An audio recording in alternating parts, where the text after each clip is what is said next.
Tiếp đi anh nhanh lên. Không chán đâu. Cái gốc này có tên là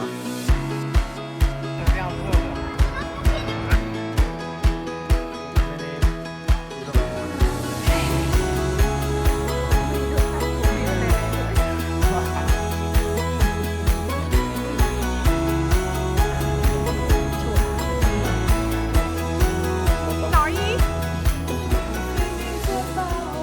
Chào mừng các bạn đã quay trở lại với vlog tiếp theo.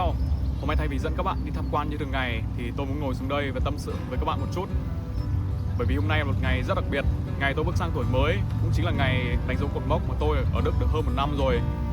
Một năm vừa qua ở Đức thì không chỉ có những khung cảnh đẹp, những chuyến đi hay là những đoạn vlog lung linh. Đối với tôi, đó còn là một năm của rất nhiều trải nghiệm thật. Có vui, có buồn, có cô đơn và có trưởng thành. Thế nên là hôm nay tôi muốn ngồi xuống đây như một người bạn tâm sự với chính bản thân mình của một năm vừa qua, cũng như là gửi một vài lời nhắn đến những người thân của tôi ở quê nhà, những người luôn theo dõi hành trình này của tôi. Và tôi muốn ghi lại video này bởi vì tôi biết là một vài năm nữa khi nhìn lại thì tôi sẽ không còn nhớ rõ những gì bản thân đã trải qua trong năm đầu tiên ở Đức. Không biết có ai trong số các bạn đã một mình chuyển đến một thành phố hay một đất nước hoàn toàn xa lạ chưa?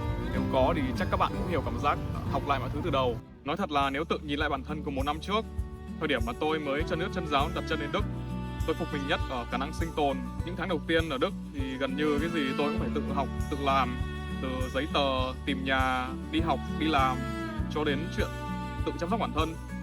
Mọi thứ đều mới, nhiều lúc tôi cũng chẳng biết phải hỏi ai, nhưng rồi tôi vẫn phải tự tìm cách giải quyết từng thứ một. Có lẽ vì lúc đó mọi thứ còn mới mẻ nên là lúc nào tôi cũng muốn đi đây đi đó. Tôi thực hiện chuyến đi một mình đầu tiên đến Bỉ, rồi sau đó sang Séc. Tôi vẫn nhớ chuyến đi Bỉ một mình lúc đấy. Đấy là lần đầu tiên tôi tự đặt chân sang một đất nước khác, tự tìm đường, tự lên kế hoạch và cũng chẳng có ai đi cùng. Lúc đầu thì vừa háo hức vừa lo, nhất là mỗi lần lên nhầm tàu hoặc là không biết mình đang đi hướng nào. Nhưng khi thực sự đặt chân đến nơi thì tôi lại thấy rất là tự do. Tôi có thể đi bất cứ đâu mình muốn, dừng lại bao lâu tùy thích và tự quyết định mọi thứ. Chuyến đi ấy khiến tôi nhận ra rằng là mình có thể tự làm được nhiều thứ hơn mình nghĩ. Và thú thật lúc đấy tôi còn nghĩ là cuộc sống châu Âu cũng không khó như mình tưởng. Sau chuyến đi Prague thì tôi cũng chuyển nhà vào đúng lúc đó, thì cũng chính là lúc mùa đông ập đến. 3 tháng mùa đông có lẽ là khoảng thời gian khó khăn nhất của tôi kể từ khi tôi sang Đức. Cuộc sống lúc ấy cứ lặp đi lặp lại, đi học, đi làm, rồi về nhà nấu ăn, rồi đi ngủ. Hôm nào cũng như hôm nào. Tôi nhớ có những hôm tan làm về, trời mới hơn 5 giờ mà bên ngoài đã tối. Về đến phòng thì cũng chẳng còn sức làm gì nữa, nhưng vẫn phải tự nấu ăn, dọn dẹp, rồi chuẩn bị cho ngày hôm sau. Có những lúc tôi gần như chẳng nói chuyện với ai ngoài những câu cần thiết ở chỗ làm. Chính lúc đấy thì tôi mới thực sự hiểu được cảm giác cô đơn khi sống xa nhà. Nhưng tôi cũng hiểu đó là cái giá mình phải trả để học cách độc lập và trưởng thành. Quãng thời gian đó thì cuối cùng cũng chấm dứt khi mà tôi quyết định bước ra khỏi vùng an toàn và tham gia sự kiện Tết của hội sinh viên Düsseldorf. Ở đó thì tôi gặp và làm quen được rất nhiều người bạn mới, đặc biệt là anh Hùng và chị Phương. Hai người sẽ đồng hành với tôi sau này. Từ khi quen anh Hùng và chị Phương thì cuộc sống ở Đức của tôi vui hơn hẳn. Chúng tôi bắt đầu đi chơi, chụp ảnh, ngắm hoa anh đào, rồi cùng nhau khám phá thêm nhiều nơi mới. Đó thực sự là một trong những khoảng thời gian vui và đáng nhớ nhất của tôi kể từ khi tôi sang Đức. Quan trọng hơn là lúc đó tôi cảm thấy mình đã có những người bạn để nói chuyện, gặp gỡ và chia sẻ cuộc sống ở đây. Và cũng chính một năm ấy đã thúc đẩy tôi cầm máy lên, bắt đầu quay vlog và bắt đầu kể lại hành trình của mình trên YouTube. Thì 2 tháng vừa rồi có khá nhiều chuyện khiến em phải suy nghĩ, nên đôi lúc em không giữ được bình tĩnh. Có đôi lúc lời nói hay hành động của em có vô tình làm mọi người buồn hay thất vọng, thì em thành thật xin lỗi vì em không có ý đó. Em biết dù có áp lực hay là mệt mỏi đến đâu thì cũng không nên để cảm xúc của bản thân ảnh hưởng đến mọi người. Và thêm nữa là dạo gần đây thì bọn mình không nói chuyện hay là tụ tập được nhiều như trước nữa. Nhưng đối với em thì nó không thể làm thay đổi được một sự thật. Đó là anh Hùng và chị Phương là những người anh người chị, những người bạn tuyệt vời nhất mà em có được ở Đức. Cho nên sau này nếu mọi người cần giúp đỡ gì thì em Nam sẽ giúp đỡ hết mình trong khả năng.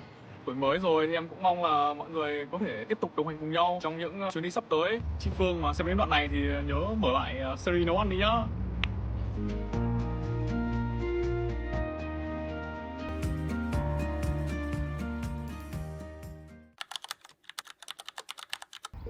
Con biết là từ ngày sang Đức thì con gọi điện về nhà ít hơn trước. Có những lúc con bận học bận làm và phải tự lo thêm nhiều thứ bên này. Thành ra là con không còn nhiều thời gian để nói chuyện với bố mẹ nữa. Thực sự thì nhiều chuyện ở bên này con cũng không dám kể hết. Không phải vì con muốn giấu mà vì con không muốn bố mẹ phải lo lắng cho con từ xa. Có những ngày con rất mệt, nhìn thấy cuộc gọi từ nhà con còn không dám nghe máy vì sợ giọng mình lúc đó nghe không ổn rồi bố mẹ lại buồn. Nhưng con muốn mọi người ở nhà hãy cứ yên tâm, bởi vì con ở bên này vẫn khỏe, vẫn tự nấu ăn và chăm sóc bản thân được. Có chuyện gì xảy ra thì con vẫn tự biết tìm cách giải quyết. Con biết là trước đây mình còn bồng bột và hấp tấp khiến bố mẹ phải lo lắng nhiều. Nhưng mà sau 1 năm xa nhà thì con đã biết suy nghĩ và trưởng thành hơn rất nhiều rồi. Nên là con muốn bố mẹ đừng có lo lắng cho con quá. Bố mẹ và mọi người ở nhà thì hãy nhớ giữ gìn sức khỏe.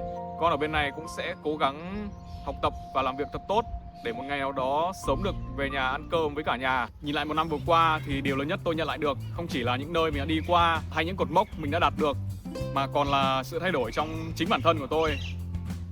Tôi thấy mình cởi mở hơn, nói chuyện với mọi người nhiều hơn. Tôi cũng học được cách lắng nghe, biết kiềm chế và nhìn nhận mọi chuyện nhẹ nhàng hơn trước. Nếu là thằng Nam của 1 năm trước thì rất dễ nổi cáu, dễ gắt gỏng với mọi người xung quanh chỉ vì những chuyện nhỏ nhất. Nhưng bây giờ thì vẫn chưa thay đổi đâu, nhưng mà đỡ hơn trước rất nhiều rồi. Sau 1 năm sống một mình, tự trải qua những ngày vui, những ngày buồn và cả những ngày mệt mỏi, thì tôi nghĩ bản thân đã trưởng thành hơn trước khá nhiều. Hôm nay mọi người đều có việc bận nên là chỉ có mình tôi ngồi ở đây thôi. Nhưng không sao, vì tôi có các bạn ở đây rồi. Anh em viewer đăng ly của tôi nhá.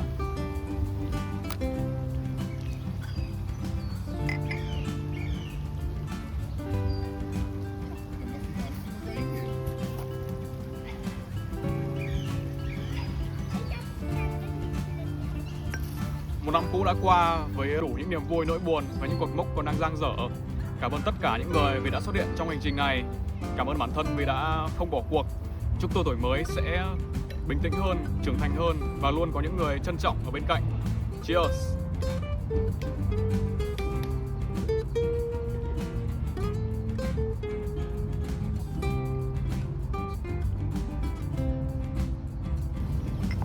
Và những lời vừa rồi cũng chính là lời kết cho video này. Cảm ơn các bạn vì đã lắng nghe đến tận giây phút này. Hẹn gặp lại các bạn vào các vlog tiếp theo. Yes.